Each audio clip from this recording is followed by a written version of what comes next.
Hindi ka magiging matatag kung hindi ka marunong lumaban sa bawat hamon ng buhay. Pwedeng umiyak kapag pagod na, pero huwag na huwag kang susuko dahil may anak ka.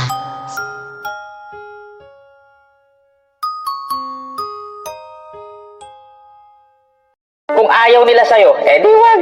Wag mong ipilit yung sarili mo at ituloy mo yung buhay mo. Ngayon, kung sino yung mga nandyan para suportahan ka, pakitaan mo rin ng totoong suporta. Kung sino yung patuloy na nagmamahal sa'yo, suklian mo rin ang tunay na pagmamahal. At dyan sa mga taong may lihim na galit sa'yo, wala kang dapat gawin dahil problema na nila yun. Walang may alam sa lahat ng mga pinagdadaanan mo at wala ring may alam kung paano mo kinaya lahat.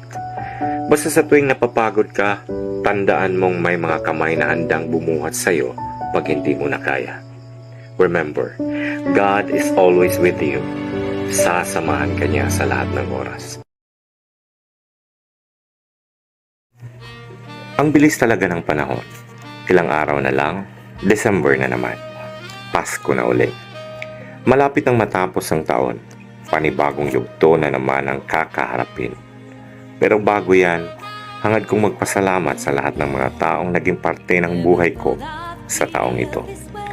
Mga nakasama ko sa kaligayahan at kalungkutan, mga taong nagpamalas ng tunay na pagkakaibigan. Lumipas man ang maraming taon, isa kayo sa magiging alaala at kwento ng aking buhay. Salamat sa inyo. God bless us.